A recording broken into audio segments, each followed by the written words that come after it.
Relax. Merci beaucoup d'être là en grand nombre. Vous êtes prêts à marcher? Vous êtes prêts à marcher pour notre pays? On demande la paix au Congo. Tunatafuta amani au Congo pour nchi yetu. Kimya na mboka.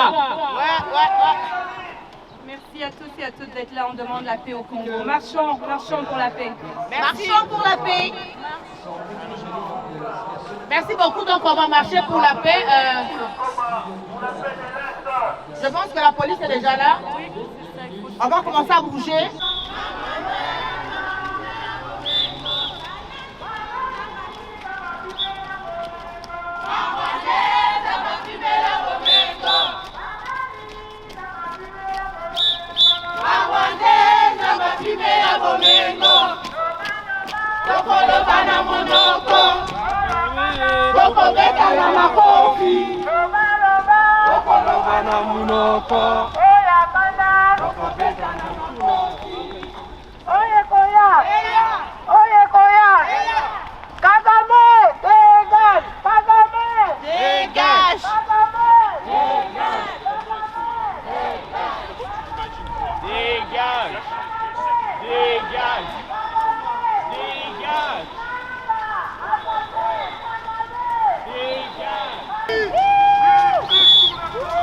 Justice pour le Congo! Samson Mouyebi!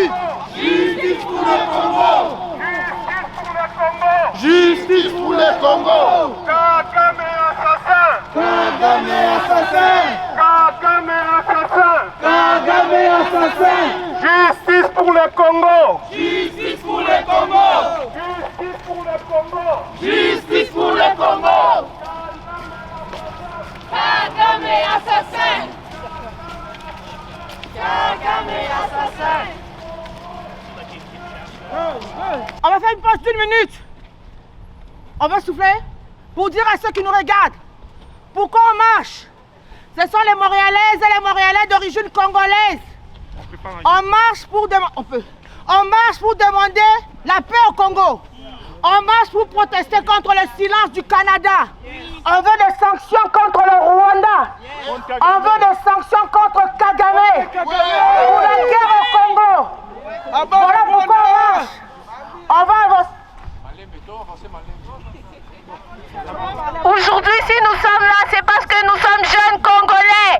Nous portons la voix de nos sœurs à Goma. Nous portons la voix de nos frères à Goma. Nous refusons la guerre. Vous avez abandonné le peuple africain. Vous avez abandonné les Congolais. Exact. Nous voulons la paix au On est Congo. presque arrivé au bout de notre marche. Pour ceux qui nous regardent, ce sont des Montréalaises et des Montréalais d'origine congolaise qui marchent pour demander la paix en République démocratique du Congo. Nous marchons pour demander au Canada de rompre avec son silence, de se prononcer, de condamner la guerre au Congo, de se prononcer en prenant des sanctions concrètes contre le régime de Kagame. 10 millions de morts, ça suffit. 10 millions de morts, ça suffit. Ça suffit.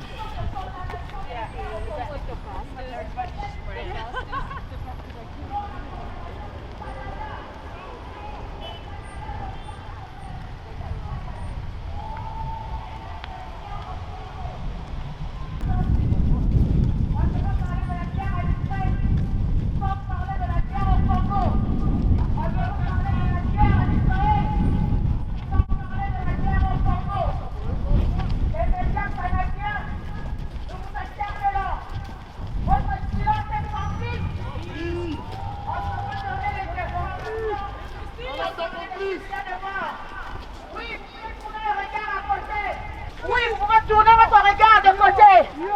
Mais lorsque vous aurez votre téléphone, il contient les sangs des enfants congolais. Nous voulons la paix au Congo. Nous voulons la paix au Congo.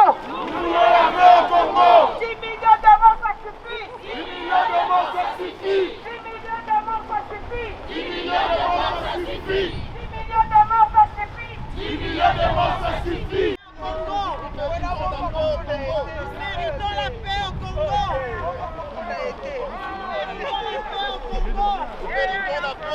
Nous voulons la paix au Congo. Nous voulons la paix au Congo. Nous méritons la paix au Congo. Nous méritons la paix au Congo. Nous méritons la paix au Congo. Nous méritons la paix au Congo. Non au silence coupable des Canadiens. Non au silence coupable des Canadiens. Je suis une élue municipale de Longueuil, au Canada. Tout comme Gobani, Chadjou, Moukou et Naamani. Pour que vous ayez la paix qui vient à Congo. On est avec vous. Les enfants de Goma, mes amis, mes frères, Olivier, on est ensemble. Moi, c'est Olivier, je suis candidat député fédéral ici au Canada.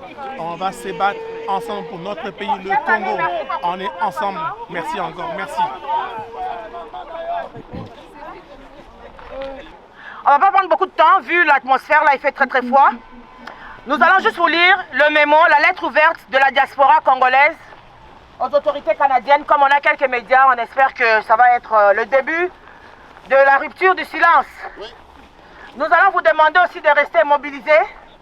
La marche d'aujourd'hui, c'est le lancement de plusieurs actions que nous voulons concrètes. On ne va pas s'arrêter à la marche.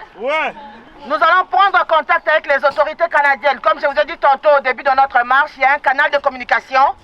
On va continuer à utiliser ce canal de communication pour parler avec eux et exiger des mesures concrètes. L'ambassade de la République démocratique du Congo aussi travaille. Eux sont des diplomates, ils sont des politiciens. Nous, on n'est pas des politiciens, on n'est pas des diplomates, on est la société civile. On est la soeur, la cousine, la nièce, la fille, la petite fille, la voisine, l'amie, la parente, l'enfant.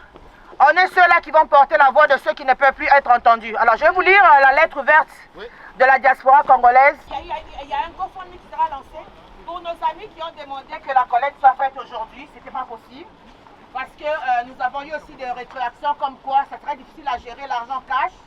Parce qu'une fois qu'on collecte l'argent cash, il faut qu'on mette dans un compte. C'est le compte de qui? C'est le compte de quoi? On fait comment? Alors, c'est plus facile de lancer un GoFundMe. On s'excuse pour ceux qui voulaient donner leur contribution aujourd'hui. Gardez vos sous. On va vous envoyer le lien du GoFundMe. Et puis vous allez contribuer dans le GoFundMe. Parce que le GoFundMe permet même à ceux qui... Donc je suis Gracia Kasuki Katawa, la mairesse de l'arrondissement de Côte-des-Neiges, Notre-Dame-de-Grâce. C'était important... fermez ça, on va l'écouter. S'il vous plaît, fermez ça, on va l'écouter. Alors, c'était important pour moi, comme pour mes collègues, d'être ici avec vous. Comme plusieurs d'entre vous savez, comme ma collègue Afine, en fait, je suis originaire du Nord Kivu, je suis Nandé. Et donc, comme plusieurs de nos familles, ma famille aussi est en train de suivre la situation depuis les derniers jours, s'assurer que les membres de nos familles sont en sécurité. On est en train de voir si c'est pas en train de voir comment ça évolue dans le reste du Kivu. On est aussi en train de voir comment nos frères et sœurs à travers tout le pays en fait sont en train de se mobiliser, de défendre et de résister. Et ça fait vraiment plaisir et c'est important comme Congolaises, Congolais, comme grande communauté ici à Montréal et au Québec et au Canada, de démontrer que le Canada, le Québec et Montréal sont des alliés de la République démocratique du Congo, plus grand et plus important pays francophone dans le monde.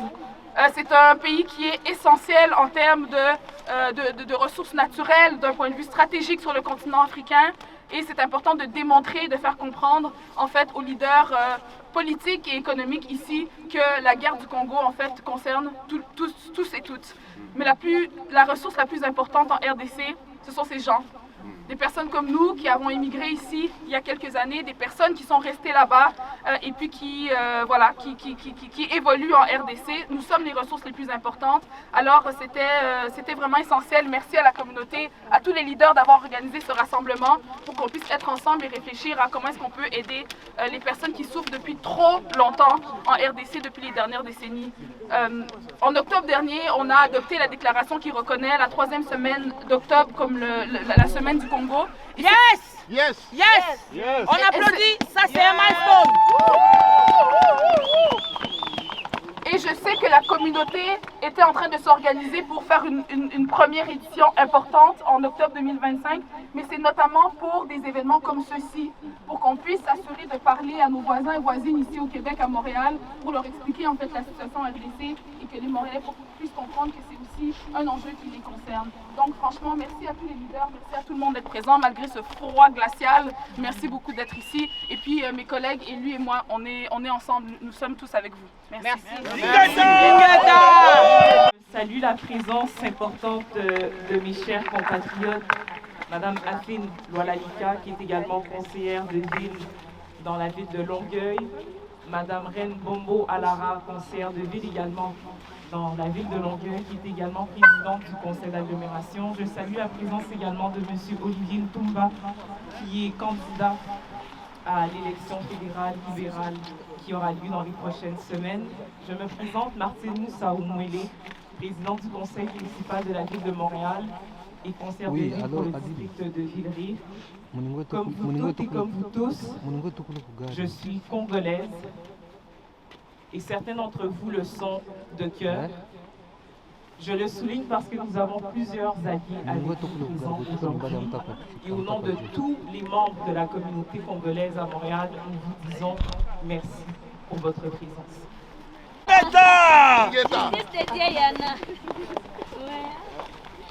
Bana Congo, merci beaucoup d'être là en grand nombre. Merci pour cette unité. Comme maman Maggie le disait tantôt, c'est vraiment une beauté de voir comment est-ce qu'on est unis. On a d'abord vu comment est-ce que les leaders de la société civile se sont mis ensemble pour pouvoir exactement parler d'une voix unie pour ce qui se passe au Congo. Je suis élue à la ville de Longueuil, Québec, Canada, et j'ai immigré à cause de la guerre qui se passe au Congo. Je suis originaire de Bukavu et j'ai été là quand il y a eu le génocide. J'étais là quand il y a eu la guerre en 96, d'abord au Rwanda, puis après en 98 chez nous. Donc je l'ai vécu et ma famille l'a vécu. On le vit encore aujourd'hui. On est vraiment en solidarité avec le peuple congolais, en solidarité avec les gens de l'Est, et qu'on n'oublie jamais d'où l'on vient, où qu'on soit, qu'on travaille très fort pour ressentir c'est que nos frères et nos sœurs vivent là-bas. C'est pas parce que nous n'y sommes pas que nous ne vivons pas leur peine. On se bat pour eux, on est en train de se battre pour que la justice soit là pour nous, pour eux. Nous sommes tous ressortissants du Congo. On refuse le pillage chez nous.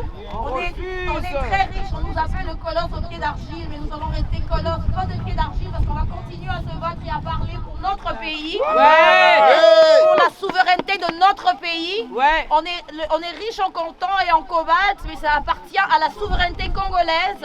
Il faut qu'on continue de cette manière-là à se battre et à faire entendre la voix de nos frères, de nos sœurs, de nos mères, de nos pères qui sont en train de mourir actuellement. J'ai un cousin qui s'est fait abattre par balle par exactement ce qui se passe actuellement. On refuse tout ça, on est touchés. Merci de votre unité. Merci à mes collègues pour aussi faire entendre la voix. Madame la mairesse, merci pour tout le travail que vous faites pour pouvoir faire valoir l'histoire congolaise et tout ce qui se passe là-bas. Merci beaucoup. Merci. Il y a la présidente du conseil municipal de Longueuil qui va nous parler un peu. Merci beaucoup. Bonjour à toutes et à tous. Reine Bombo Alara, conseillère municipale à Longueuil. Premièrement, je tiens à vous dire félicitations et bravo d'être ici. Ça a été mentionné, il fait extrêmement froid. Je pense que c'est moins 26. Moins 26. Moins 26 ressenti.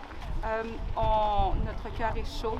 On a besoin d'être ici. On a besoin de puiser notre force dans ce rassemblement ici. Je suis née en République démocratique du Congo, à Kinshasa. J'étais à Goma au mois de mars dernier. J'étais dans les camps des déplacés parce que j'avais besoin de voir et de comprendre la réalité. Alors je peux même pas imaginer la situation en ce moment. Martine l'a si bien dit, je pense que toutes celles et ceux qui ont des ressources qui peuvent être mis à contribution à la diaspora, à la communauté, je vous encourage fortement à nous contacter, à contacter les leaders. Je regarde Maman Maggie qui est là. Et puis continuons de marcher ensemble, continuons d'être solidaires, continuons d'être unis et continuons de faire entendre notre voix. Donc merci à toutes et à tous d'être là.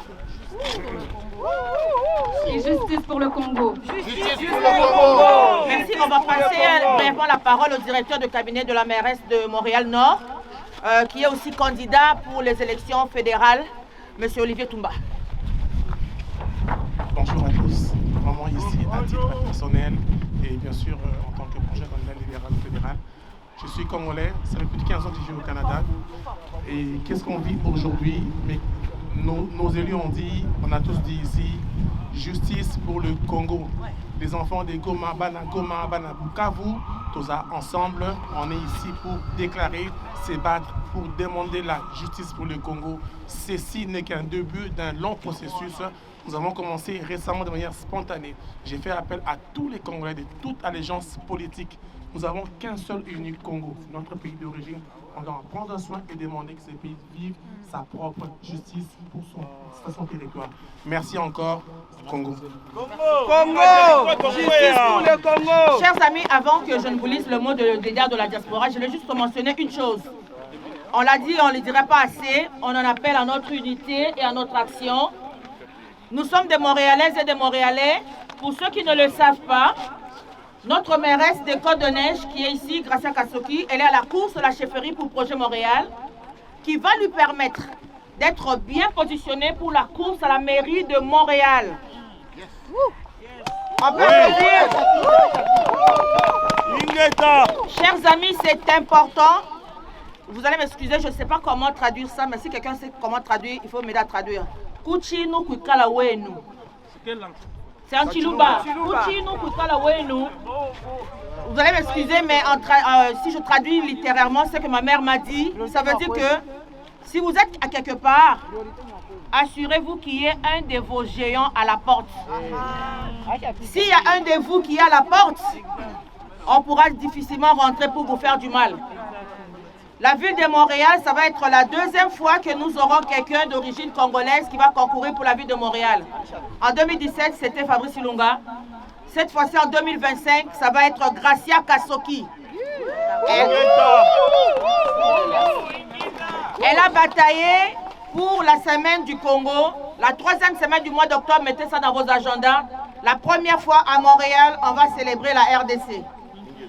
Elle est la première noire à avoir été élue mairesse d'un arrondissement à Montréal.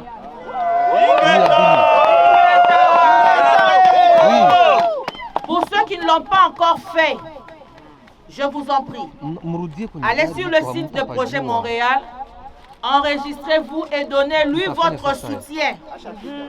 Parce qu'en 2026, lorsque nous voudrions bloquer René Lévesque, lorsque nous irons au protocole de la ville de Montréal, leur expliquer pourquoi nous voulons bloquer René Lévesque, pourquoi les Montréalaises et Montréalais d'origine congolaise veulent bloquer René Lévesque, que nous ayons une oreille attentive.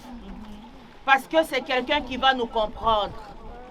Ne commettez pas cette erreur-là de vous asseoir et de croiser les bras. Je vous demande de la soutenir. C'est important et c'est maintenant. Olivier vous a dit qu'il est candidat fédéral. Pour être un député fédéral, nous avons beaucoup de députés qui nous soutiennent, mais nous en avons un qui sort de nos tripes. C'est un bénévole de la communauté, c'est un leader de la communauté, leader Mwali, très attentif à la cause des femmes. C'est lui qui a mis sur pied le projet Mwali qui reconnaît la contribution des Montréalaises chaque année pour leur donner un prix pour leur contribution communautaire, entrepreneuriale, ainsi de suite. Alors là, le froid commence à me donner un rhume que je n'avais pas quand je suis sortie de chez moi. Et que je vais vous lire. Le mot que je veux vous lire, c'est le résultat, c'est la pensée de plusieurs leaders de la communauté. C'est vraiment le résultat de la société civile. Et à la fin, je vous donnerai les noms de toutes les structures qui ont participé à la rédaction de ce document. Lettre ouverte dénonçant l'agression de la République démocratique du Congo par le Rwanda et demande de sanctions. Ah, merci. Aux dirigeants politiques canadiens en général et québécois en particulier, à la société civile canadienne, aux médias canadiens en général et québécois en particulier, aux amis de la RDC et aux citoyens du monde. C'est avec une profonde indignation que nous vous adressons cette lettre ouverte pour dénoncer l'agression perpétrée par le Rwanda contre la République démocratique du Congo avec l'appui d'une partie de la communauté internationale. En effet, depuis plusieurs années, la RDC subit une guerre d'usure alimentée par des actes d'agression violents, des ingérences extérieures et des violations de droits de la personne. Parmi les acteurs principaux de cette crise se trouve le Rwanda, dont les actions ne cessent de causer la mort, la dévastation, la souffrance pour le peuple congolais, tel que l'attestent différents rapports des experts des Nations Unies. La crise humanitaire causée par l'attaque du 26 janvier 2025 du M23 avec l'appui des forces rwandaises sur la ville de Goma, chef-lieu du Nord Kivu, situé à l'est de la RDC, illustre encore une fois de plus la stratégie de déstabilisation menée par le pouvoir de Kigali et ses supplétifs du M23 AFC contre non seulement la RDC, mais aussi toute la région des Grands Lacs. Malgré les appels à la paix, au cessez-le-feu et aux négociations, la situation ne cesse de se dégrader et les efforts diplomatiques peinent à freiner la violence délibérée et systématique opérée par les M23, appuyée par le gouvernement rwandais, sur le territoire congolais, sous le regard impuissant de la MONUSCO, la mission de maintien de la paix des Nations Unies, la plus large dans le monde. En RDC, la RDC, un pays riche en ressources naturelles, est victime de l'exploitation illégale de son sous-sol et les groupes armés soutenus par le Rwanda jouent un rôle essentiel dans cette dynamique. Nous formulons les recommandations suivantes aux personnes ci-après. Aux médias canadiens et québécois, vulgariser les événements en lien avec la situation d'agression du Rwanda en RDC. Informez régulièrement vos auditeurs sur cette menace immonde à la paix internationale qui dure depuis plus de 30 ans et a causé plus de morts que la Deuxième Guerre mondiale. Parler de la RDC comme c'est le cas pour le conflit russo-ukrainien, israélo-palestinien et celui en Haïti, pour ne citer que ces derniers. Aux Québécoises et aux Québécois et aux amis de la RDC, en solidarité avec le peuple meurtri de la RDC, passez le mot. Parlez-en autour de vous. Aux autorités canadiennes et québécoises, condamnez ouvertement et publiquement l'agression de la RDC par le Rwanda. Imposer des sanctions fermes et prendre des mesures concrètes à l'encontre des dirigeants du Rwanda, du M23, AFC, pour stopper cette agression. Aux Canadiennes et aux Canadiens d'origine congolaise, ne perdez pas espoir. Passez le mot sur la situation actuelle à Goma, en RDC. Organisez des marches pacifiques de dénonciation de l'agression du Rwanda, ainsi que du silence dont fait preuve une certaine frange de l'opinion publique et internationale sur cette tragédie humanitaire. Prendre des initiatives pour venir en aide aux nombreux déplacés et victimes de la guerre imposée par nos agresseurs. Aux Nations Unies, par l'entremise de son organe de conseil de sécurité. Imposer des sanctions fermes, prendre des mesures concrètes à l'endroit des dirigeants du M23 AFC et du régime rwandais pour stopper leur agression sur le peuple congolais. Prendre des mesures dissuasives, concrètes, face aux intentions des agresseurs à continuer leurs avancées sur le territoire congolais. Exiger au M23 AFC Rwanda le respect du cessez-le-feu, le retrait de Goma et du territoire congolais.